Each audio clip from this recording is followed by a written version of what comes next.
a stormy Monday morning. There's a front coming to the east, the southeast, all the way up to like Virginia or something like that. People dead in Georgia, people dead in Alabama, Mississippi. Tornadoes, high winds. It's crazy. It's pretty much dissipating though by the time it gets to us, all the way out here in the southeast. I know up by like Atlanta, it got real bad for them. I think we're the only trucking company right now hauling dump trucks. I mean, every other company that I go by, all their trucks are on the yards. But I mean, I'm just thankful we're allowed to get some hours. But I mean, our boss said, hey, look, if you don't feel comfortable, don't come in. I said, dude, I got to do something about 20 hours a week, bro. You going to give me an opportunity, I'm going to go get it. You hang a carrot in front of my face, I'm going to go get it. So we're just out here rolling 25, 30 miles an hour, bringing rock to the port so the port can keep doing their thing. Lots of lightning, lots of wind, 70-mile-an-hour gusts. But it looks like it calmed down just in time for me to get to the Talmadge Bridge. But it is pretty yucky. Let me spin you guys around and give you a front seat view.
few minutes I'll FaceTime with my boys and make sure they're okay. I already FaceTimed with my oldest son and told him, hey, just make sure you take care of your little brother.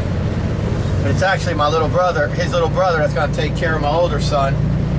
My little brother will grab Nathaniel up and put him in the closet with the dogs and make a fort and use all my military stuff that I have from the military and make himself a little fort, have a little go bag and stuff.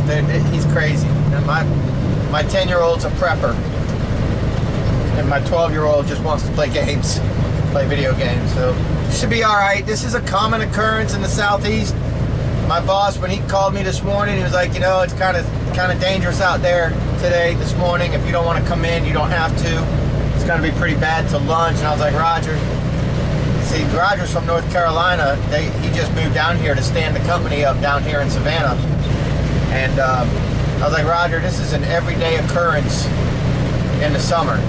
You're going to get this every day from 4 o'clock to 7:30, 8 o'clock. Tornado warnings, thunderstorm warnings, trees down, power lines down. We're just used to it.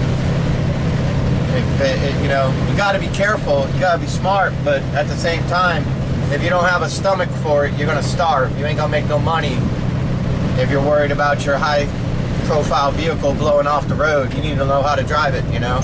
Of course, there's limitations, but the county and the city and the state and all that, they'll shut trucks down. They'll shut us down. They won't allow trucks on the roads if it gets to a certain point, and that rarely happens. That's if you're going to have sustained winds and stuff. But I've been driving with Atlantic Waste and everything since 2017, the beginning of 2017. I mean, you don't stop. You got to keep hauling. And so that's just what we do. And that's just what I'm doing right now. Because there's no guarantees I'm going to get hours tomorrow. And if I didn't come in today, there's other people coming in tomorrow. And so if I don't work today, I might not work again till Wednesday. I might only get 2 days work, Wednesday, Friday, depending if we get anything, if the company gets any jobs, paving jobs or something. Right now, we're still dealing with the COVID-19 lockdown, and people are just not hiring trucks right now. Lots of projects are pushed aside, so you get the hours where you can get the hours, man. My kids are going to eat no matter what. They eat every damn day.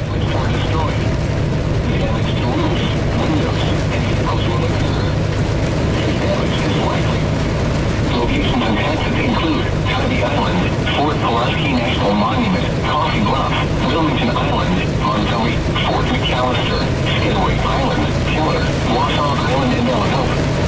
Take cover now. Move to an interior room on the lowest floor of a sturdy building. Avoid windows.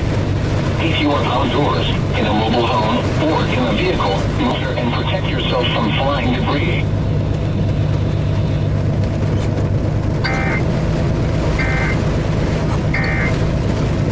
Weather this morning, we are drying out, clearing out this afternoon. High temperatures in the 80s. Let's turn on your WTOC weather.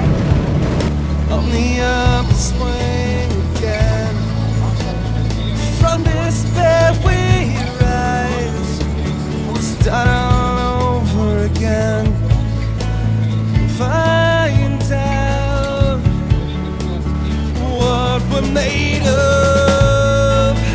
Now follow you wherever you want to go. Through sorrow, the highs and the lows.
Q&A. All right, cool. You guys have been asking if you've missed a video or 10 where I've mentioned that I had switched jobs.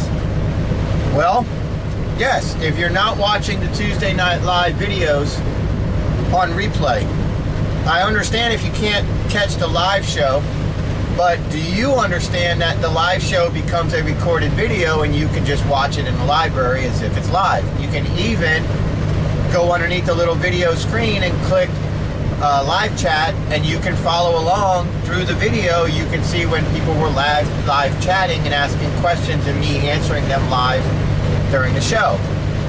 So a few Tuesday Night Live shows ago, we talked about my change of job from the trash company to the dump truck company. And the reason why I changed jobs is because I don't want to be a garbage man my whole life. And if you go back to my Talking Trash playlist, where I was driving the trash trucks, the roll-off trucks especially, I mentioned numerous times that this was a stepping stone into my ultimate goal, which is to drive a dump truck. That's what I want to do, is drive a dump truck. I said it numerous times. And so I had to wait because a lot of dump truck companies don't like to hire people that don't have dump truck experience. They don't want you tipping their trucks over, and you're dealing with dangerous conditions. Every time you dump, you're in sand, you're in soil, you're on rock. You know, you're not always dumping on a nicely paved asphalt level road. So dump trucks can tip over real easy if you're not careful. So it's really hard to get your Class B license in December. Or when did I got the permit? I think in November of 2016. And then when the truck came in, the roll-off truck came in for the company I was working with back then at the beginning of the playlist, ABC Waste, we waited till we got the brand new Caterpillar in. It had like 40 something miles on it. When that came in, we took that brand new Caterpillar roll-off truck and did the actual driving test. So from the permit to the test, I think that was like sometime in January, maybe, I think. Maybe in December, I don't remember. December 2016, January 2017, something like that. So I drove with that company and got my test with that Caterpillar truck. And from that point on, I was getting roll-off driving experience, which you go to the landfill, you're on uneven ground, and you're dumping a big old giant box up in the air, much like a dump truck. So I got experience from that company. I went on to Atlantic Waste, and I drove their trucks, and I became their #1 driver, and blah, blah, blah, blah, blah. The rest is history. You guys followed along. I got my brand new truck back in February of 2018, I think. January of 2018. Like 11 months driving for Atlantic Waste. I got hired with them in February 2017. And I think January 2018, they gave me that brand new Mack Granite, truck number 117. I did a really nice video about that. And it was right after a snowstorm that we had. I mowed my backyard.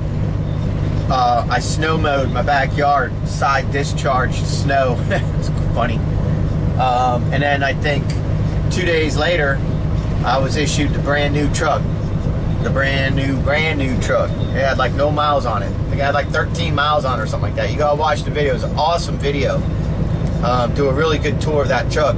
So then I drove that truck for a couple years, and I got some really good experience. All right, you guys up there on the island, they're in the trailer there when you first come up that little hill there. Just go down there and dump your rock out. So back up to the trailer, drop your ticket. 10-4. So that got me the experience, and that got me to really respect uneven ground, and really respect the ability of a roll-off truck to tip over. And that is even different because, you know, with a dump truck, sand, rock, gravel, dirt, whatever comes out the back. With a roll-off truck, you got 2x4s and 4x4s and and all types of couches and all types of everything in those dumpsters. And when you open the bed, you open the back door up and you lift it up, it comes out, then something shifts and moves and locks it, and then you can't. So then you gotta go forward and you gotta come back and jab your brake and get the stuff to try to force out, you know? And the box is rocking back and forth, and I mean, it's rough.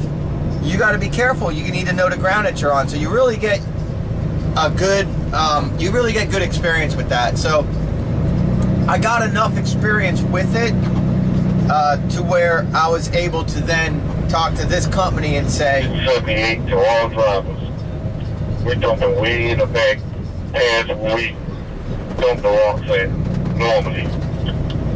Yes, sir. thank you.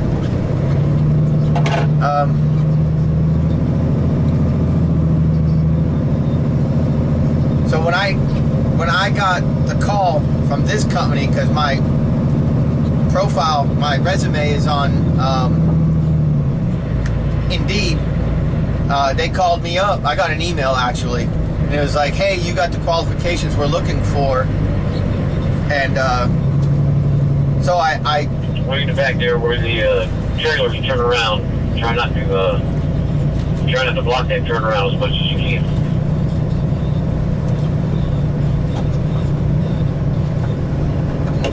Yeah, that's right, you guys. Don't try not to block that area down there. They gotta get, the trailers have to get turned around down there.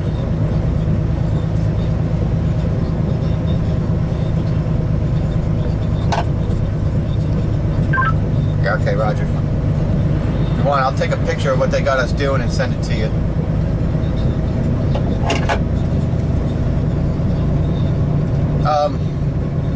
Sorry about that. So much noise pollution. So I filled out the online What did I get y'all doing? I'll call them every time you can.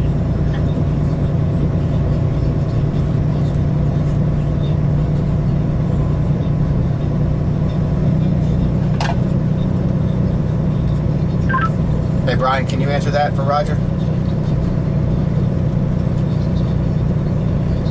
In the back where you we dump it way in the back where you can turn around at, it's further down from where we normally dump the rocks at.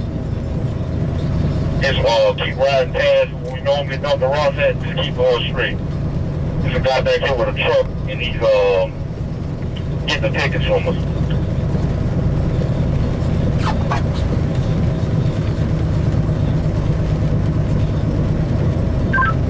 Alright, Roger that. Okay, so I filled out the application. He called me like within 2 hours of me submitting the application through Indeed. Talked to me over the phone while I was doing a pressure wash job actually. Asked if I can come in and sit down. I went in and sat down. He asked me, you know, how long I had my license and if I had any experience driving dump trucks, and I said no, but I got probably about 500,000 miles driving roll-off. And I mean, I used to do what, 300 miles a day, 5 days a week. I did that for 2 years, so whatever that works out to, I don't know. I got a buttload of experience driving roll-off, and I assure you that driving a roll-off truck and dumping in the landfill on that soft crap is no less treacherous than a dump truck. And I understand top heavy and tipping and raising the bed and being careful for overhead lines and all that. So the guy was like, when can you start? And I was like, whenever you need me. So he said, well, it takes about 2 weeks to get in. You got to do a drug test. We got to do your background check and all that. And if everything checks out, no problem. So I did the clearinghouse. You have to do a clearinghouse if you're a class, any commercial driver now. If you're not, if you want to be a commercial driver, or if you have your license and you're not in the federal clearinghouse, it's called, just do a search for it. Just do a search for commercial driver clearinghouse. See where that comes up. And you should go through a process of enrolling into the Federal Motor Carriers Clearinghouse, where if you've ever had a DUI, or maybe it's in the past 7 or 10 years, if you ever came up hot on a piss test, if you ever If you ever refuse to piss test or anything like that, it'll be on that website. DOT's already reported you. It's just waiting for you to enroll so you can see what's going on with your driver's license. All the companies now are going through that clearinghouse. Their insurance won't let them hire you until they verify that you are in the clearinghouse and that there's no history of bad use or anything like that. So do that, guys. So I did that, and then once you do that, you'll get a notification from the clearinghouse that some company is trying to look you up, and you give them permission, and you do, and all this stuff. And so I did all that.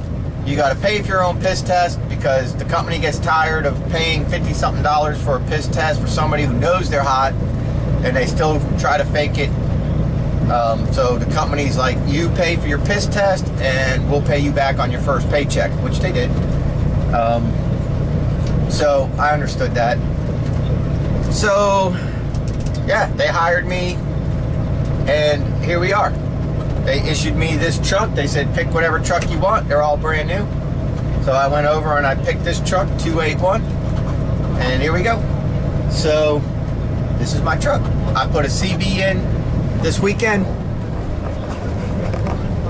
up there. So channel 22 is our internal radio that we use between drivers, and then we also have a two-way radio down here, and that two-way radio is what you've been hearing me and some other drivers that don't have the CB, because it's up to us to buy it. But we could talk to our company here, we could talk to the long dumps here, you know, the side dumps and the other videos through our two-way radio here. We could tune this in, it's cellular. We can tune this in and we could talk to Charlotte if we wanted to talk to people in Charlotte.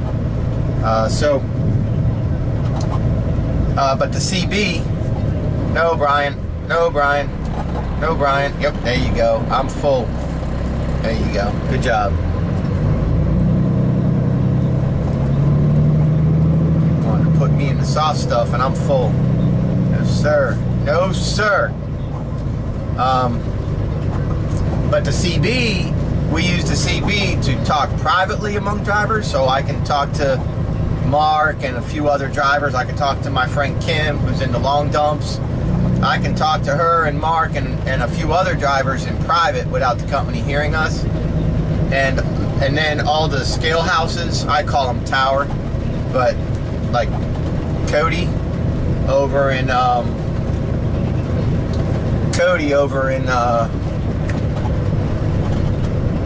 Carol and Carol upstairs in the tower. But because I'm aviation background with the military, with flying a Chinook, I'm just used to, you know, you got tower and you got ground control. So you talk to ground control. So it'd be like 281 to ground control, hey, rolling over to number 4 rock. You know what I mean? And so talking to the loader, so it's actually, you know, the loader man.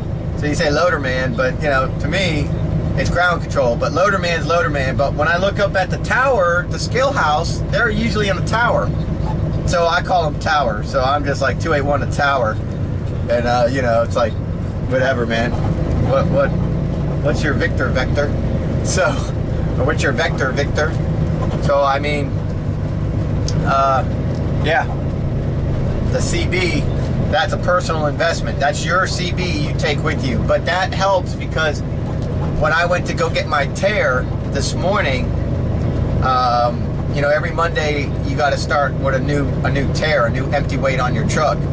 So when I went this morning, other drivers without a CB had to go in through the rain, go upstairs and tell them their truck number and their whatever.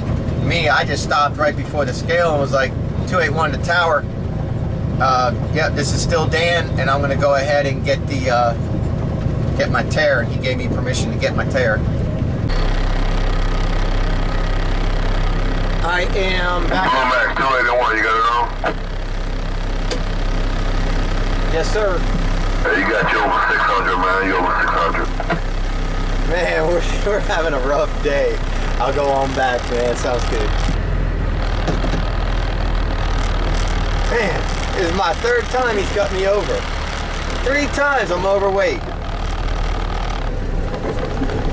The first time I came through, I hit the scale, I was overweight. I go back, he takes a little out, Actually, I dumped the whole load. He reloaded me. I come back on the scale, overweight. Then I scaled out good. And then I left. I came back. My second load was okay. Now I'm on my third load and he got me overweight again. But you see how good it is to have a CB? And he was able to tell me that he had me over by 600 pounds. So that makes it where I can go back there now and let the loader man know I'm 600 pounds over and they can take a scoop out. Not a scoop, but they'll take a little bit out. But I don't know. So let's talk about that, right? From a driving point of view, a driver point of view, you're watching my channel and you want to know, is this something that you would like to do? And if so, how do you want to do it? Well, I'm getting paid by the hour. I'm not getting paid by the load. I can laugh. When he says you over, I'm not going, oh, dang, I'm losing time. That's the third time today, blah, blah, blah. I'm not making any money, blah, blah, blah. So, I pay by the hour. I'm chill. Now, I'm not going to cost my boss hours by doing dumb stuff. I'm still a company man. I'm going to take care of my boss. But at the same time, the pressure's off me. So here's the loader man right here next to me. I'll back on up to him. Listen for his horn.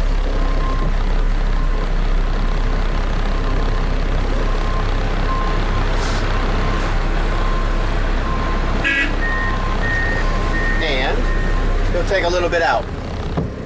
He'll just take his big old super duper pooper scooper and scoop some stuff out of the back of my truck. Super duper pooper scooper. I should market that for my lawn service business. Get me a little super duper pooper scooper for people. Lead, buddy. For people that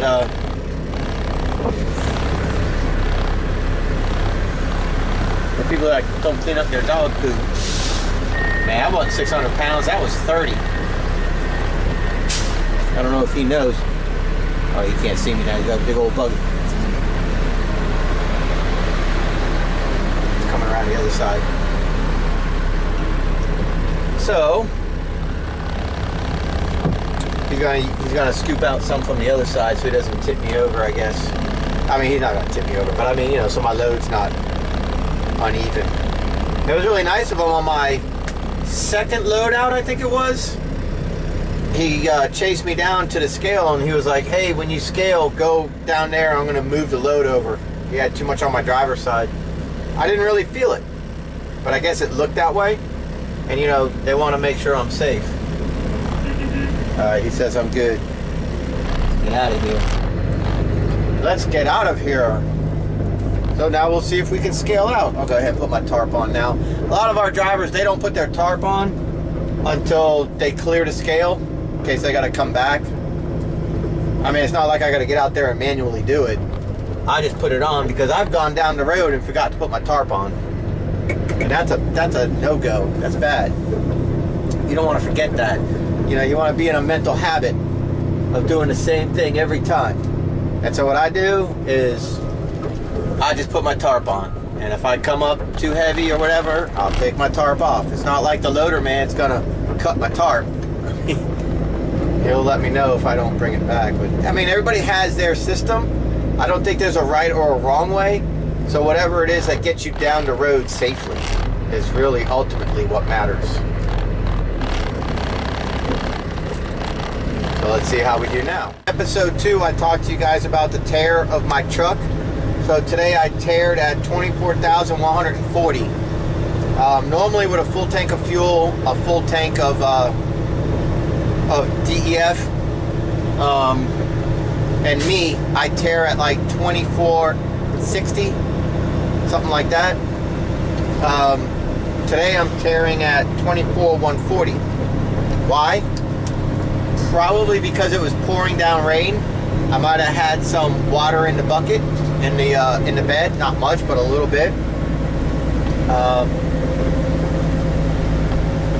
But yeah, I'm like 100 pounds over on my tear than normal.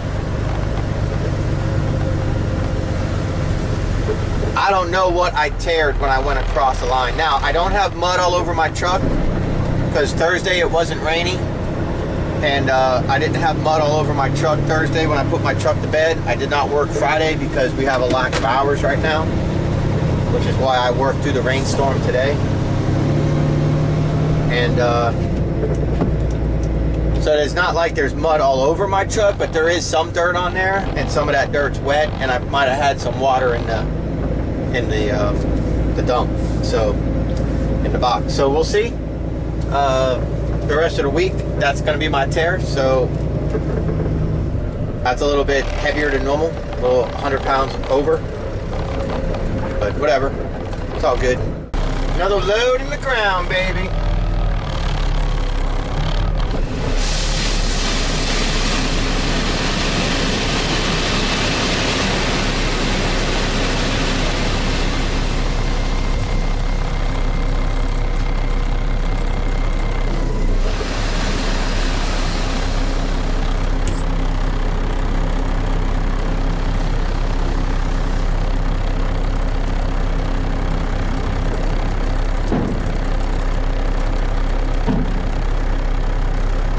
That back door from banging too hard.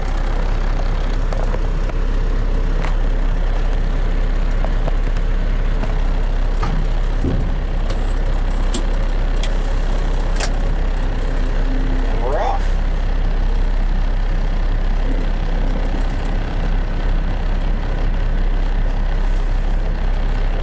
Tight over here. Tight. The 18-wheelers are going to be coming in here. Rough on them. Well, it looks like our day is over early because they can't get the excavators fired up to move the rocks out of the way for the side dumps to get in there, the 18-wheelers. So our boss called us in and said we can't haul any more rock out there until the company out here fixes what they got going on and can move rock around. So let's head on in.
right, man, I'm all fueled up. I'm ready for tomorrow or the next day, whatever day it is that I work again. Lack of hours right now. So hopefully that will get cleared away. But appreciate you guys hanging out, riding with me today. And I will see you guys on the next one.